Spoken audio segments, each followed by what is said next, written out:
Okay, Boker Tov, everybody. Good morning. Nice to see you and or hear you.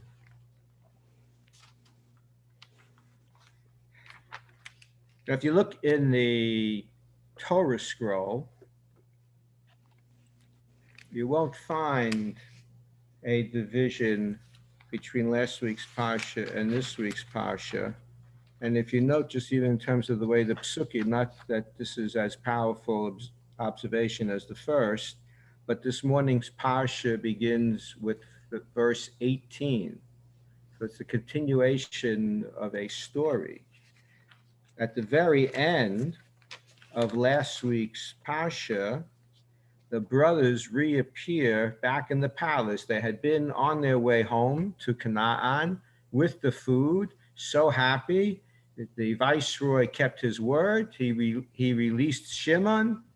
The viceroy was convinced by Binyamin's presence that all these guys were not spies. They really were just one family of good and powerful looking people. And they get their provisions and they receive gifts from the viceroy and they're heading home. What a relief that they're on their way home and can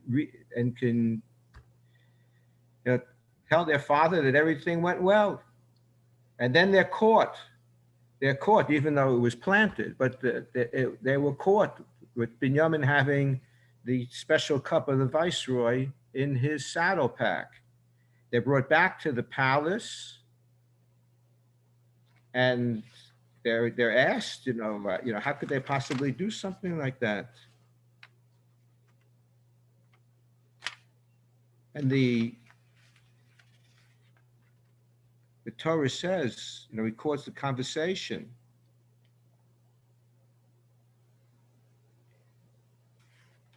And he talks in the plural to the brothers. If you look at the text, it doesn't, you know, it's hard with the English translation of ata and atem, both being you, and you in English could either be singular or plural. It can be difficult reading text dealing with those words in the English. But Yosef is speaking to the brothers in, as follows. If you have a chumash, it's the chapter 44, Mem Dalid, Pasuk Tetvav 15. Vayomer lahem Yosef. Yosef said to them, Mahamasa hazeh she'asitem. What is this act that you committed? Halo yadatem ki nachesh nachesh ish kamoni. Don't you know that a man like me practices divination? I use my cup, and you're thinking of taking my special cup? I mean, almost implying perhaps if it was something else, maybe he wouldn't care so much.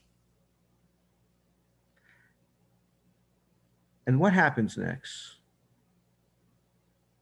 Yehuda speaks up.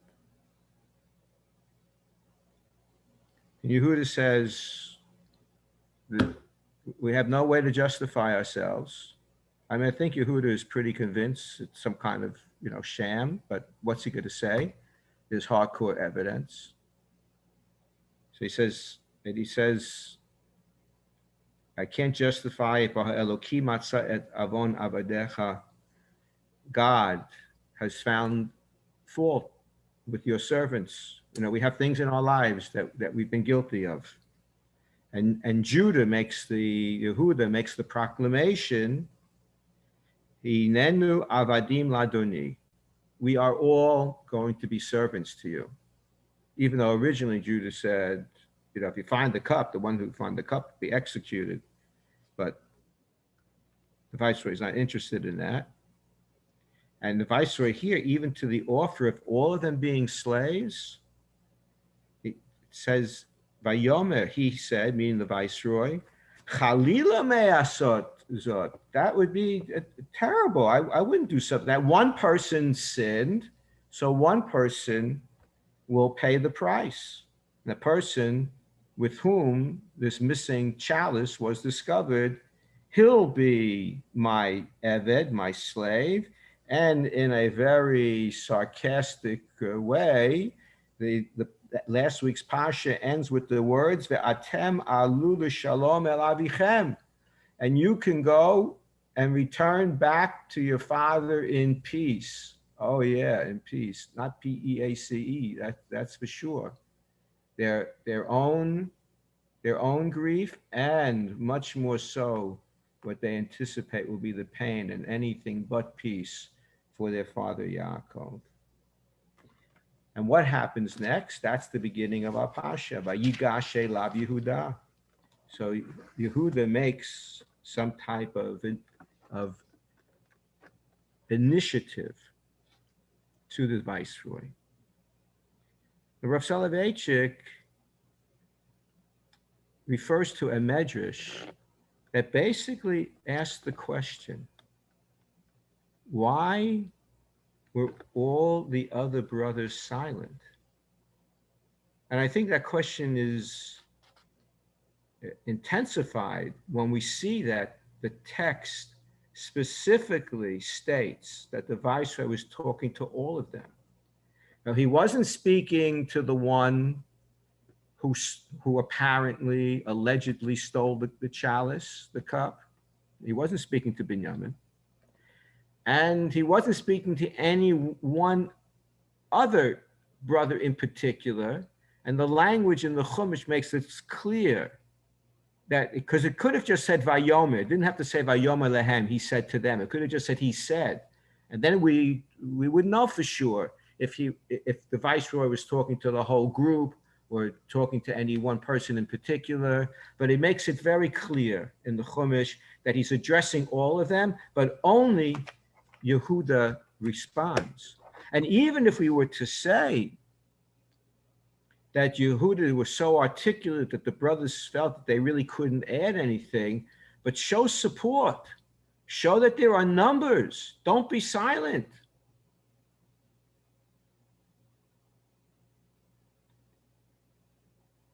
So the Medrash says, what the brothers saw happening was much more than what we see happening at first glance. And that the brothers had this intuitive feeling that what was taking place was something that had to do not just with Yaakov's family, not just between Judah and the viceroy, but there was something happening here that was going to potentially impact the future of the Jewish people, the destiny of the Jewish people. And they saw Yehuda as like playing the role of king. And that he was taking the leadership role in trying to make sure that the planned destiny of Bnei Yisrael, the Jewish people, would stay on track. And indeed, while the brothers didn't know it yet, some say Yehuda had this sense. Some commentaries point out that Yosef wasn't quite prepared exactly at that moment to reveal himself, but he didn't want Yehuda to be the one that would identify him. There was a little bit of a competition, a race for who was going to control the situation. But ultimately, really what we have here is a confrontation in a way of two kings, of two messiahs. And we talk about Mashiach, if we don't talk about it ourselves a lot, I mean, it is something that we're supposed to believe in. It's one of the supplemental readings that many do after davening is over, the Yud Gimel Ikarim, the 13 principles of faith, in which we declare our belief in Mashiach. And even if he tarries in arrival, we believe eventually that he will come. But we should understand that Mashiach means Melech. The Mashiach, when he comes here, will be the king of Israel. The kings of Israel were anointed. That's where Mashiach comes from, Mashuach, to be anointed. So it's not a celestial figure. It's not an angel. I believe it's the Rambam makes it clear that the Mashiach will live and die. And then he'll be succeeded by another king of Israel. It's just that first Mashiach king will accomplish some of the greatest things that have been lacking for us in Jewish history. But there are actually potentially two different Mashiachs. The Mashiach who's going to sit on the throne of Israel, that is the definite Mashiach. He definitely will come. And that is the Mashiach that descends from Yehuda, who will go through the lineage of the house of David, David HaMelech. King Saul, the first king of Israel, he was like really a temporary figure. He was not from the house of Yehuda, Judah. King David was, and all legitimate kings in the future will only come from the house of David, a descendant of Judah. But there is the concept and the very real possibility that before the Mashiach from the house of Judah / David will appear on the scene, that there will be a preliminary Mashiach, a Mashiach of Beit Yosef, a descendant of Yosef. So here, the Medrash and Rav Soloveitchik really see that these two people, Yosef, even though he's not fully identified, publicly, but Yosef and Judah are actually in confrontation of who will be that lasting Mashiach and who will be the passing Mashiach.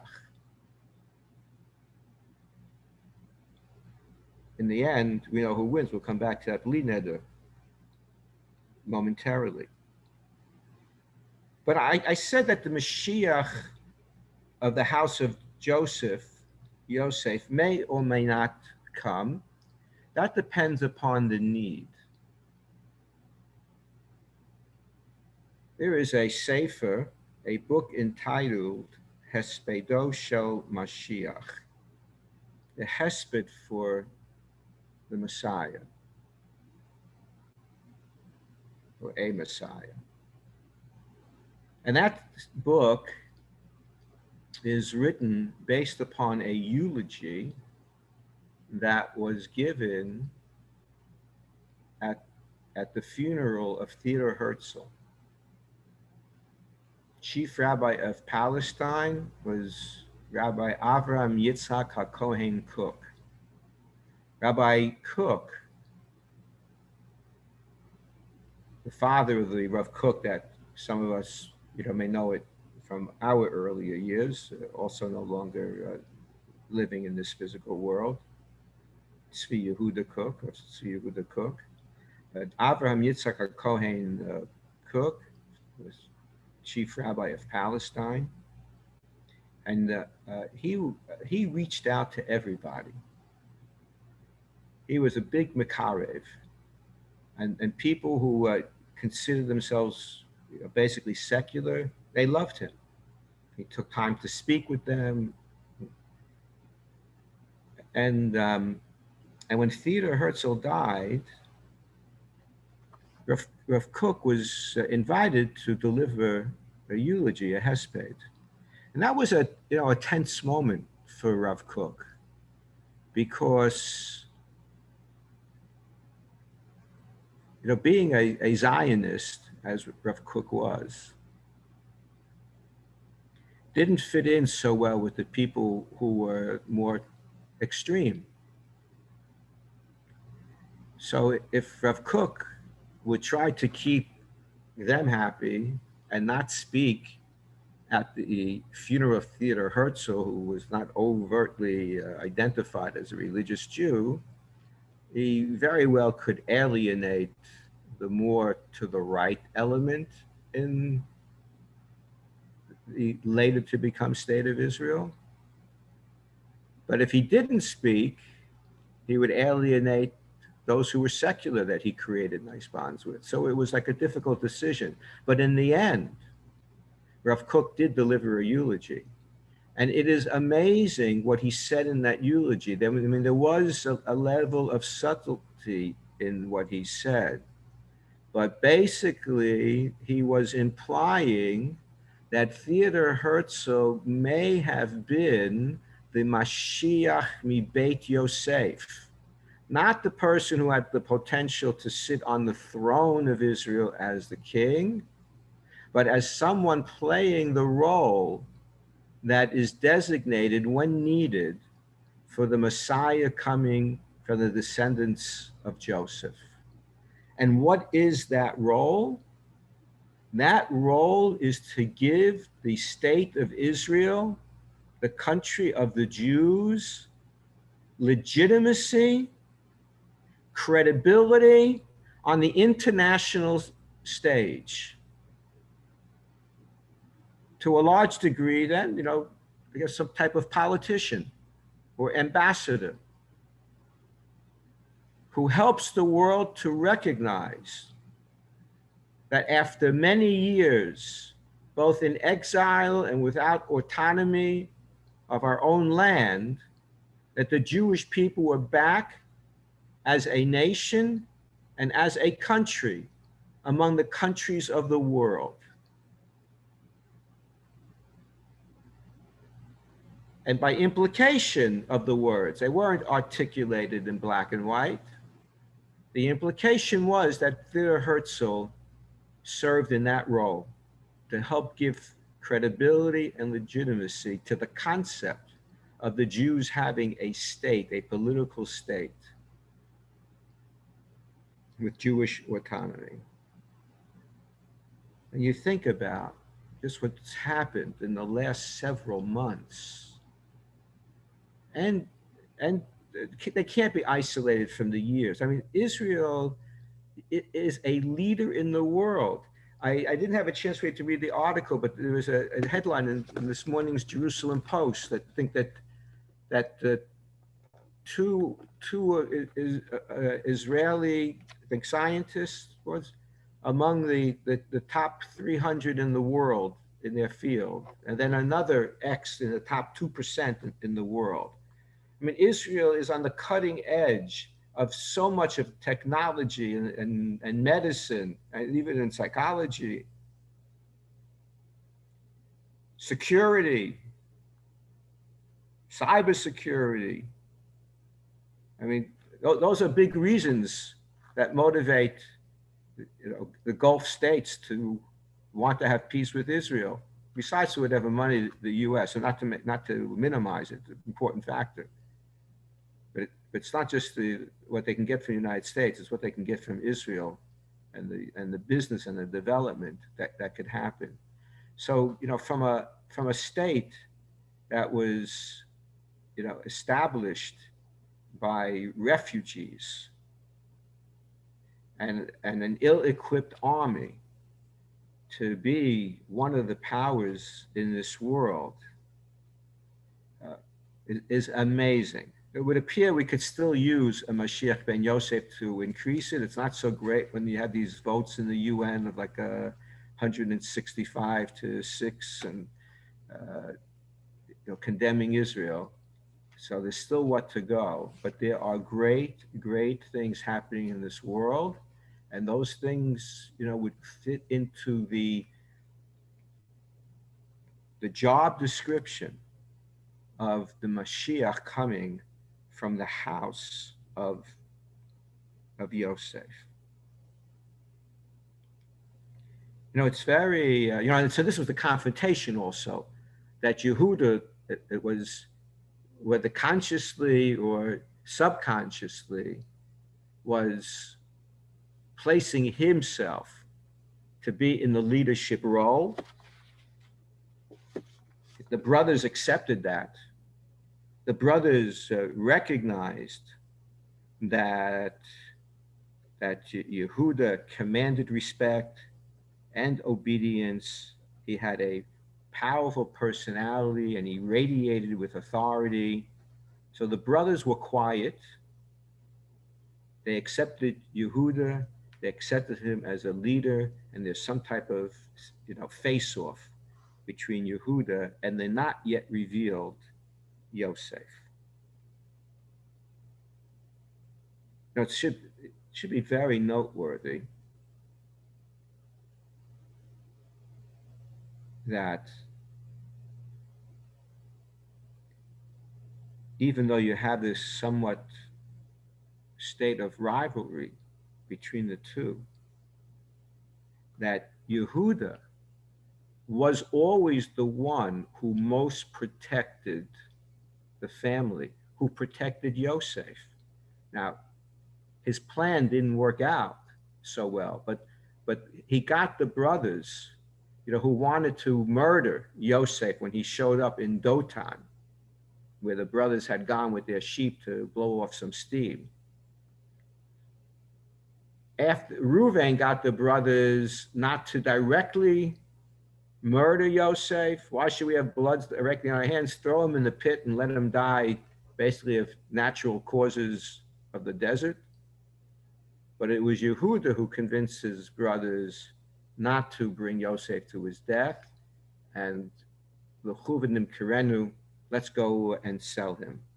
So even with whatever uncomfortable feelings Yehuda had with how Yosef was conducting himself and with Yosef's dreams, back then, Yehuda was a defender of Yosef.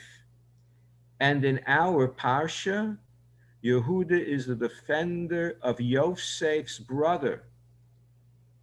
If Yehuda was only playing politics, he wouldn't want to do anything that might strengthen his opponent. Maybe it'd be better to have the brother of his rival to be off the scene. Yehuda knows how powerful brothers could be. From his brothers Shimon and Levi, they made an unbeatable team. But nevertheless, Yehuda is not selfish about whatever opportunities or role he may have in the future of the Jewish people. He's not playing favorites or dislikes. And in a similar fashion, but maybe even more powerful, he did save Yosef from death, not from slavery. But here he's committed to saving Binyamin from slavery as well. So tremendous credit, to him. Any comments or questions on this? Unmute yourself if yes. Yes, Rabbi, I have a question. So it's interesting hearing you discuss about Herzl and I guess he was the founder of Zionism. So you'll forgive my ignorance on some of these questions, being I'm new here.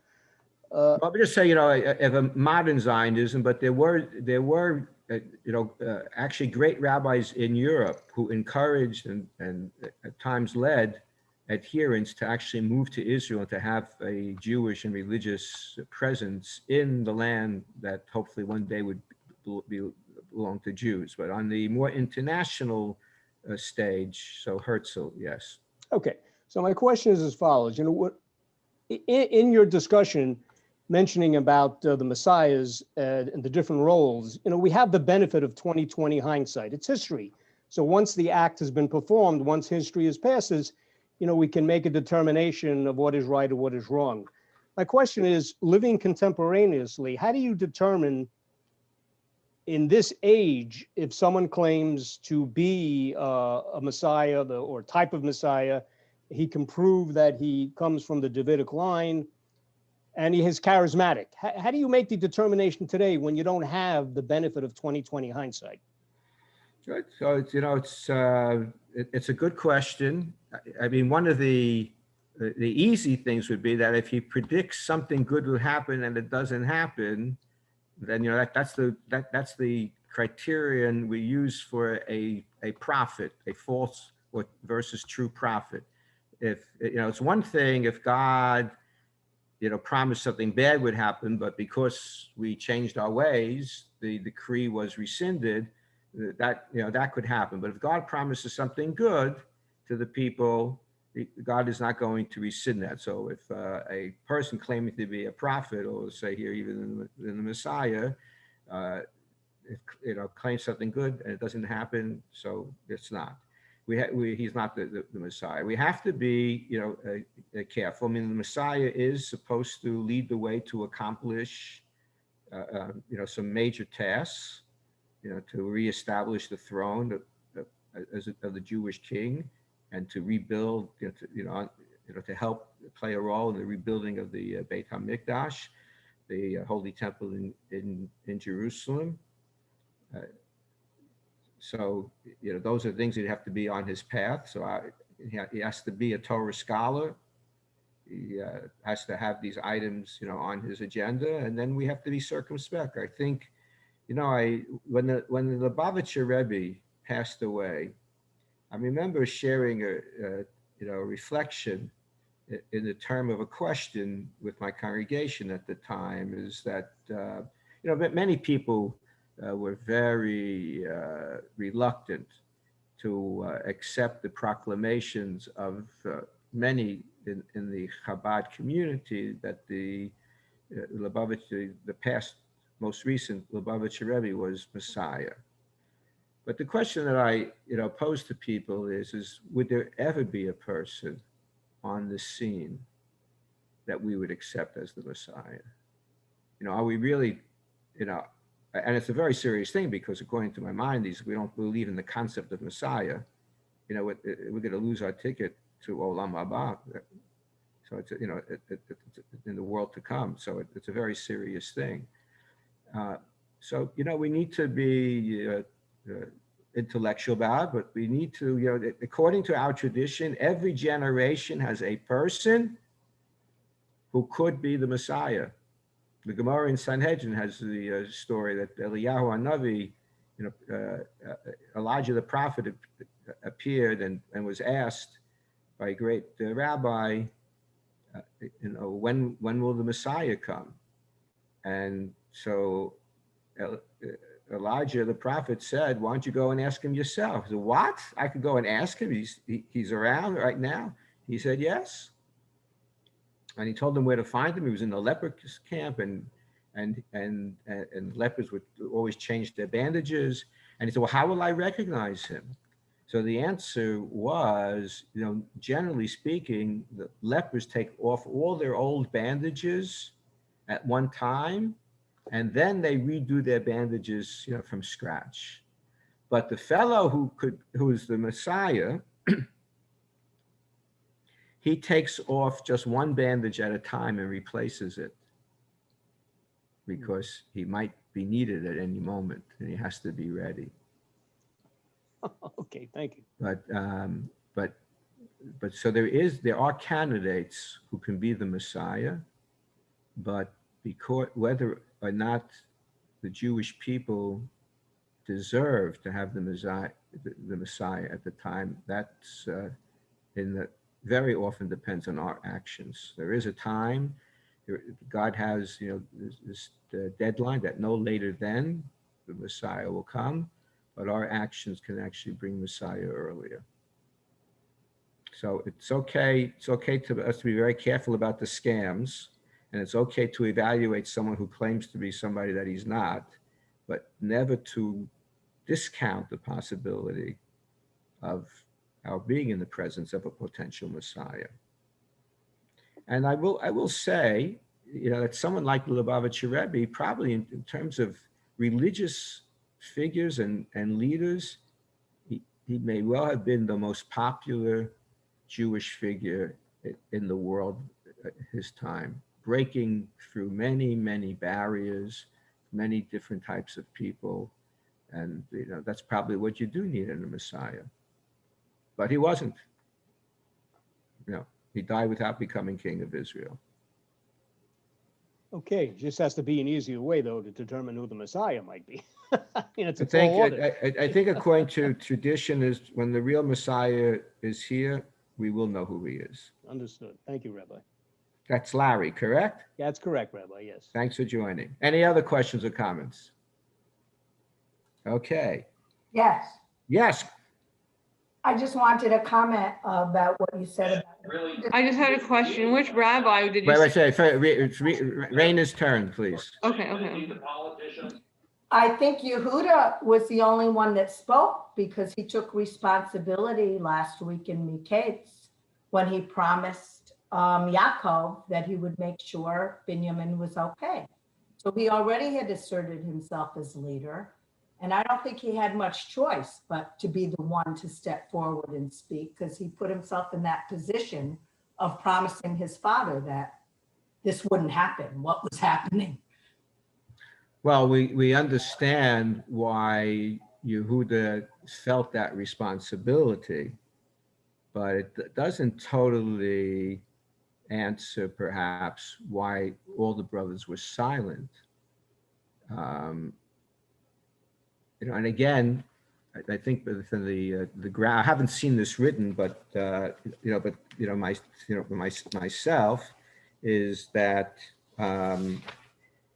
the Torah tells us by the dikduk, by the grammar, that Yosef talked to all, which sort of means, like, if I say to you, I'm not comparing myself, but I said, if you have a question, you can unmute yourself. So you have the option of unmuting and not unmuting. So any of the brothers could have had that option also, it appears. Yosef gave them that opening by addressing them all, not just, who's your spokesman? He didn't say, who's your spokesman? I don't want to be bothered with all of you. Just give me your spokesman and I'll tell you what's happening, or something like that. So we don't see that.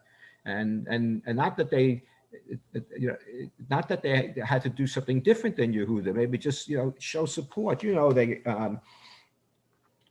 we say how important it is sometimes, when there's a trial taking place, that people who support the defendant should be in the courtroom to show that this person is not isolated.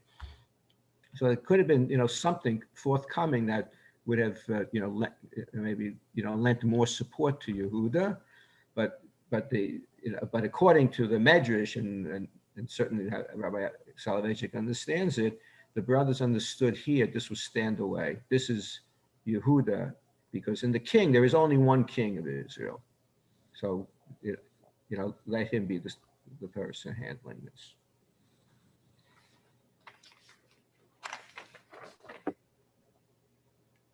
Rabbi Soloveitchik makes a little bit of a startling comment, at least to me, is that Rabbi Soloveitchik said that once Yosef identified himself, that he was not, just the viceroy, but he was actually Joseph, their brother, that once he did that, then that he basically surrendered the possibility of being the king of Israel, not just having a Messiah coming from him, but he conceded to Yehuda once he had to reveal himself. But more than that comment is an analysis that Rav Soloveitchik makes about the personalities and the DNA, we could say, of Yehuda versus Yosef. And what is that? So Yehuda's mother was Leah. Yosef's mother was Rachel. the story is Yaakov wanted to marry Rachel, and after, investing 7 years of labor for his future father-in-law, the night of the wedding, the bride was switched, and Lavan substituted Leah, who was an older sister, for Rachel, for Rachel, and after Yaakov confronted him, so Lavan agreed that he could marry the other daughter too. He could marry two. It wasn't going to annul the wedding. So, but Leah, Leah knew that her father wanted to do something that was, I guess being kind would be bold. Being less kind would be unethical. And yet, in some way, I don't want to in any way encourage people to try to follow suit in any kind of misrepresentation, but she somehow had the strength to actually go through this charade. So there was a certain level of courage that she had, and she too, in Rav Soloveitchik's words, had an element of dignity and majesty. And Rachel, on the other hand, she could have aborted this scam, because Yaakov already, knew who Lavan was and that he was a deceiver. So according to our tradition, as recorded in the Medrash, that Yaakov and Rachel worked out a password between them so that they could be identified. And Rachel actually revealed the password to Leah in order to save her sister the embarrassment that if she didn't have the password, then right under the chuppah, with all the guests present, that she would be revealed as an imposter, would be, being embarrassed publicly, that Rachel could not let that happen to her sister. And so she shared the password. So Rachel is a person who represents chesed, and it's chesed that's done even at times at one's own expense. That sometimes the person has to retreat from something they want in order to do chesed for somebody else. And so those are the differences between Leah and Rachel. And Rav Soloveitchik proposed that when it came to who we are as individuals, who the people of Israel are, we should be following in Rachel's steps. We should be Baalei Chesed, people who perform acts of kindness, even when it's hard for us, even when it maybe means maybe I'm not going to be able to buy X because I helped somebody out who has this big need. Those are the kind of people we should be. We should be very giving people. But when it comes to the king of Israel needs to have courage, needs to be bold, needs to act like Leah act, needs to act like Yehuda act. Yosef gave up a lot of things on his own. First of all, he gave up any revenge. And again, we talked about this, I think, a couple of weeks ago. We don't, as individuals, we can't decide that we're going to take revenge on somebody. But to have possibly the feeling of that, we understand that could happen. We have to overcome that feeling. But Yosef, was, willing to wipe it off the record, even though I believe the other Shabbos afternoon, I'll talk a little bit about this, some subtle hints, or maybe not so subtle that he makes. But the bottom line is that Yosef's moving on and looks at the future, and he's not bearing ill will against his brothers. He wants no ill will between any of the brothers.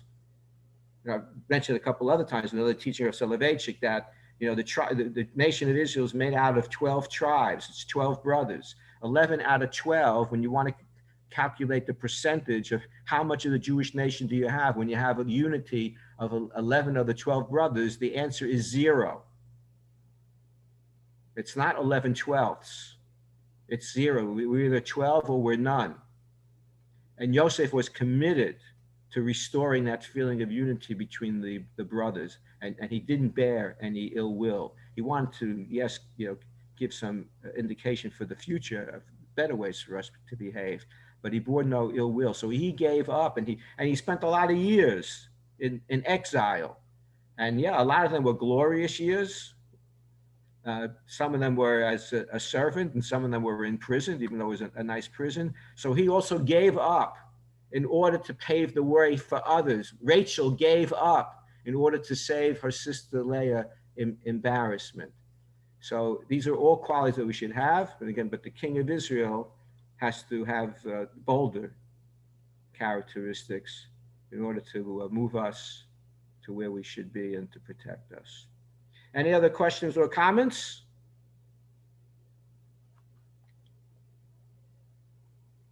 On the flip side of what you're saying, so Rachel then participated in a deceit.